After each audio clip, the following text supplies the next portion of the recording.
একটা road map, এক ধরনের road map, at least time frame নিয়ে দিয়েছিলেন আমাদের সেনাপ্রধান জনাব ওয়াকারুজ্জামান। রয়টার্সের সাথে একটা সাক্ষাৎকার দিয়ে সেটা জানান দিয়েছিলেন। এখন সমস্যাটা বেঁধে গেছে অন্য জায়গায়। রয়টারের রিপোর্টে একটা অস্পষ্টতা ছিল। গত কয়েকদিন আগে নির্বাচন নিয়ে কথা বলেছেন সেনাপ্রধান ওয়াকারুজ্জামান। নির্বাচন হচ্ছে 18 মাস পরে। এই সিদ্ধান্ত তিনি একা নিলেন নাকি অন্তর্বর্তীকালীন সরকার ডক্টর মোহাম্মদ ইউনূস সহ তার যত উপদেষ্টা রয়েছে তাদেরকে নিয়ে এই সিদ্ধান্তটি নিয়েছেন?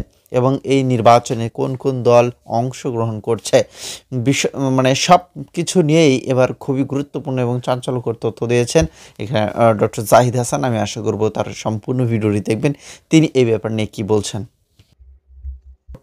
শেখ হাসিনা তিনি কিন্তু তার আওয়ামী লীগকেই শুধুমাত্র প্রফার করেছে এবং আওয়ামী লীগে যেভাবেই তারা পারুক সেভাবেই কিন্তু জিতে নিয়েছে, কিন্তু এইবার সেটা কিন্তু আর হচ্ছে না।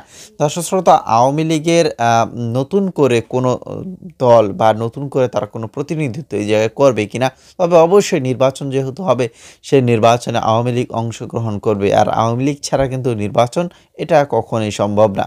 যাই হোক, ডক্টর জাহিদ হাসান এই বিষয়ে খুবই গুরুত্বপূর্ণ চাঞ্চল্যকর তথ্য দিয়েছেন। আমি আশা করছি তার পুরো ভিডিওটা আপনারা দেখেছেন। দর্শক, ভিডিও সম্পর্কে মূল্যবান মতামত কমেন্টে জানাবেন, আর এরকম নিউজ আপডেটগুলো পেতে চাইলে আমাদের চ্যানেলটি সাবস্ক্রাইব করে সাথে থাকবেন।